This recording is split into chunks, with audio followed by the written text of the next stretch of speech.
അസ്സലാമു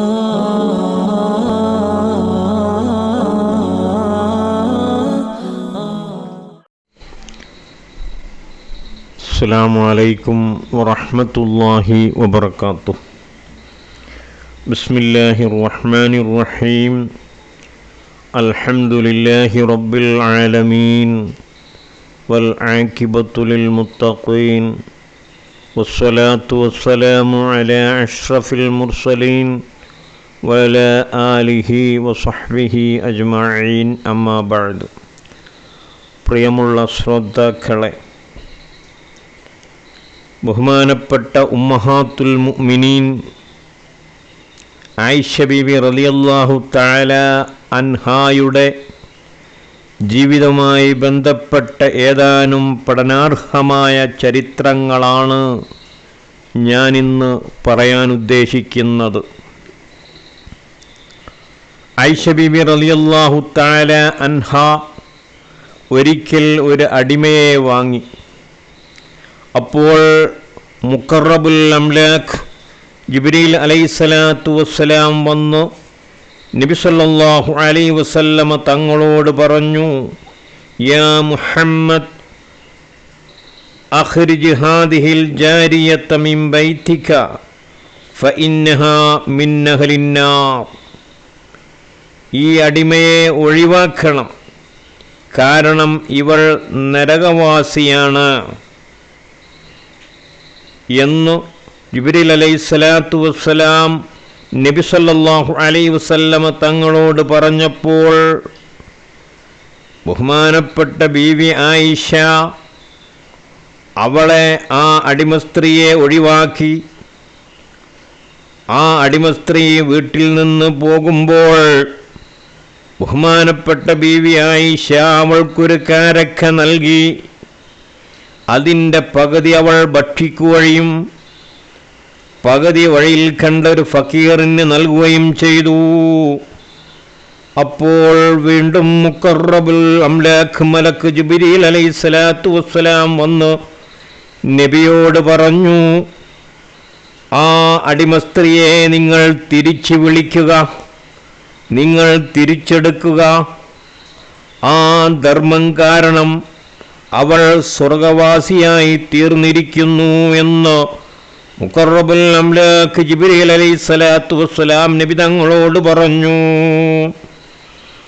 ഈ സംഭവം കിതാബുൻ നവാദിറിലെ 132 പേജിൽ കാണാം.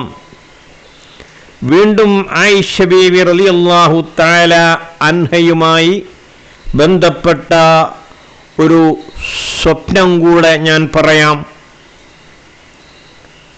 ആയിഷ ബീബി റളിയല്ലാഹു തആല അൻഹ പറയുന്നു, ഒരിക്കൽ എൻ്റെ റൂമിൽ 3 ചന്ദ്രനുകൾ വീണതായി ഞാൻ സ്വപ്നം കണ്ടു.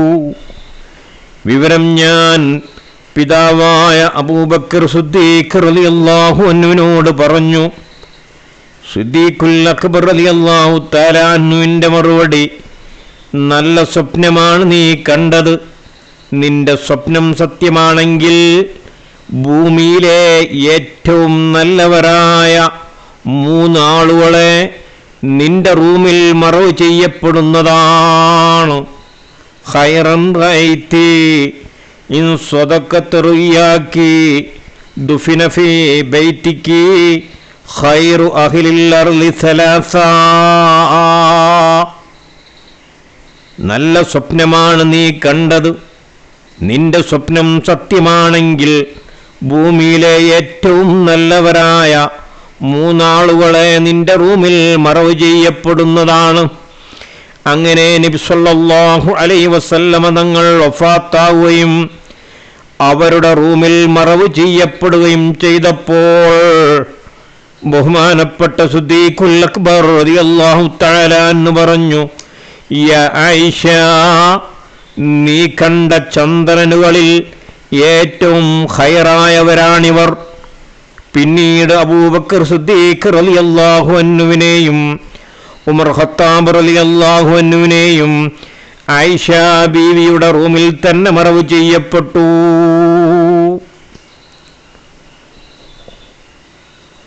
അതുപോലെ ആയിഷ ബീവി റളിയല്ലാഹു തആല അൻഹയുമായി ബന്ധപ്പെട്ട മറ്റൊരു സംഭവം, ആയിഷ ബീവി റളിയല്ലാഹു തആല അൻഹ പറയുന്നു, ഒരിക്കൽ നബി സല്ലല്ലാഹു അലൈഹി വസല്ലമ തങ്ങൾ പറഞ്ഞു, നിങ്ങളിൽ ഏറ്റവും കൂടുതൽ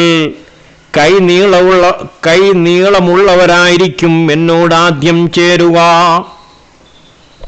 മഹദി പറയുന്നു, ആയിഷ ബീവി പറയുന്നു, നബിയുടെ വഫാത്തിന് ശേഷം ചുമരിൽ കൈവച്ചുകൊണ്ട് ഞങ്ങൾ പരസ്പരം കയ്യിൻ്റെ നീളം അളക്കാറുണ്ടായിരുന്നു. ഒടുവിൽ ബഹുമാനപ്പെട്ട ബീവി സൈനബ റളിയല്ലാഹു തആല അൻഹ വഫാത്താകുന്നത് വരെ ഞങ്ങളിത് തുടർന്നു.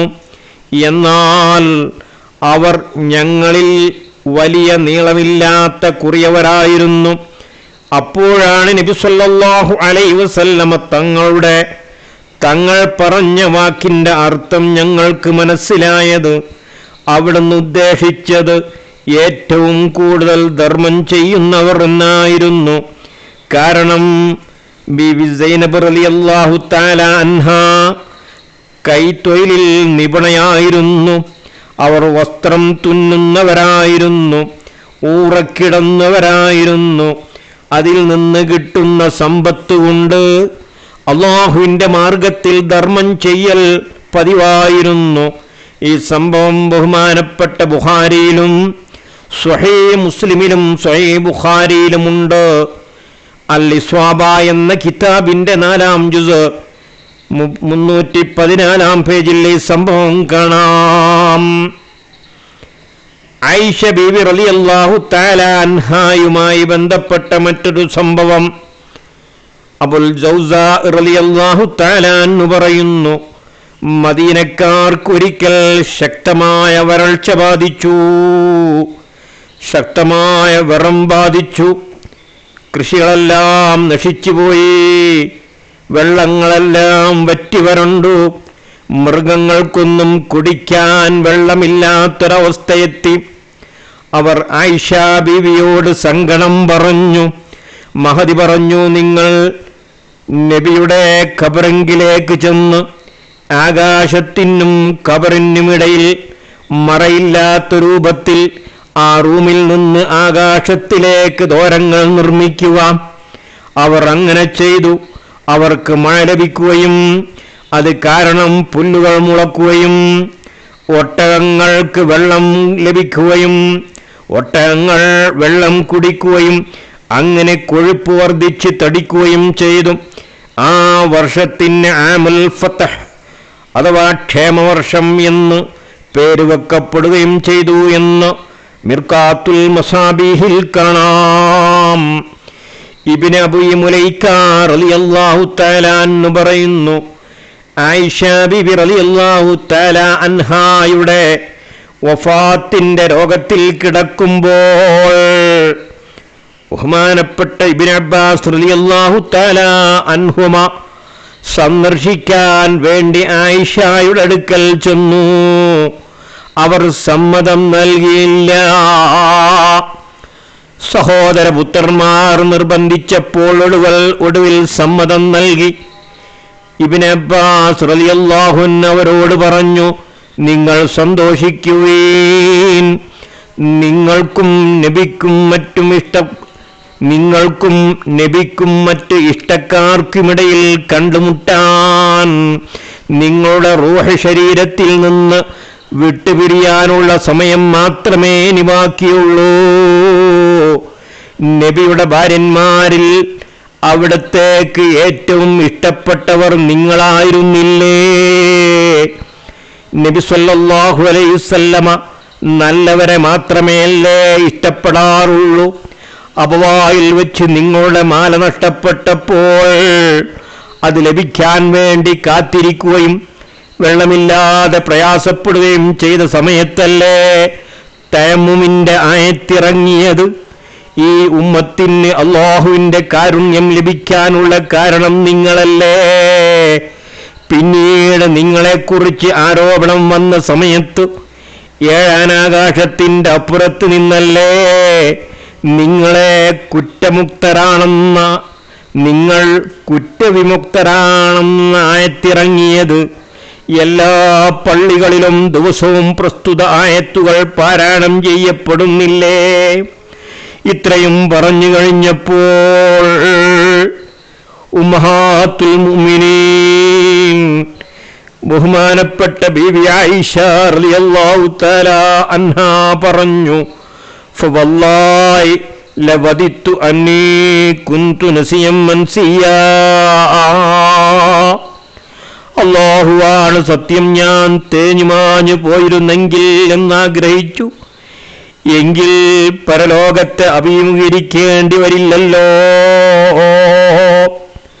പ്രസ്തുത രോഗത്തിൽ കിടക്കുമ്പോൾ അവരെ സന്ദർശിക്കാൻ വരുന്നവർ പല സന്തോഷങ്ങളും പറഞ്ഞവരെ സമാധാനിപ്പിക്കാറുണ്ടായിരുന്നു.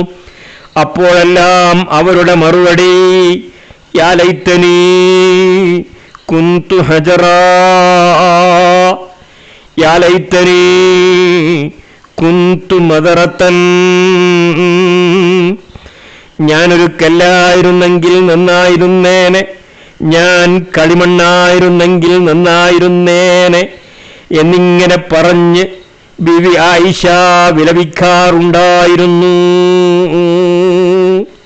തബഖാത്തുൽ കുബ്ര 8-ാം ജുസ് 74-ാം പേജിൽ ഈ സംഭവം കാണാം. മുആവിയ റളിയല്ലാഹു അൻഹുവിന്റെ ഭരണകാലത്ത് ഹിജ്റ 58-ാം വർഷം റമളാൻ 17-ന് ചൊവ്വാഴ്ച രാത്രിയാണ് നമ്മുടെ ഉമ്മ ബീവി ആയിഷ ഉമ്മ വഫാത്താകുന്നത്. ജനാസ നമസ്കാരത്തിന് ബഹുമാനപ്പെട്ട അബീ ഹുറൈറ റളിയല്ലാഹു തആല അൻഹുവാണ് നേതൃത്വം നൽകിയത്. അന്ന് മദീനയിലെ അമീറായിരുന്ന മർവാൻ ബിനു ഹകം റളിയല്ലാഹു അൻഹു ഹജ്ജിന് പോയപ്പോൾ പകരം നിശ്ചയിച്ചിരുന്നത് അബീ ഹുറൈറയായിരുന്നു. രാത്രി വിത്ർ നിസ്കാര ശേഷം ജന്നത്തുൽ ബഖീയിൽ മറു ചെയ്തു. വഫാത്താകുമ്പോൾ 67 വയസ്സ് പ്രായമായിരുന്നു. ബീവി ഉമ്മായുടെ ആയിഷ ബീവിയുടെ ബറക്കത്ത് കൊണ്ട് നമ്മുടെ ജീവിതങ്ങളൊക്കെ അല്ലാഹു പൊരുത്തപ്പെട്ട ജീവിതമാക്കി തരുമാറാവട്ടെ. വാഖിറു ദഅവാനാ അനിൽ ഹംദുലില്ലാഹി റബ്ബിൽ ആലമീൻ.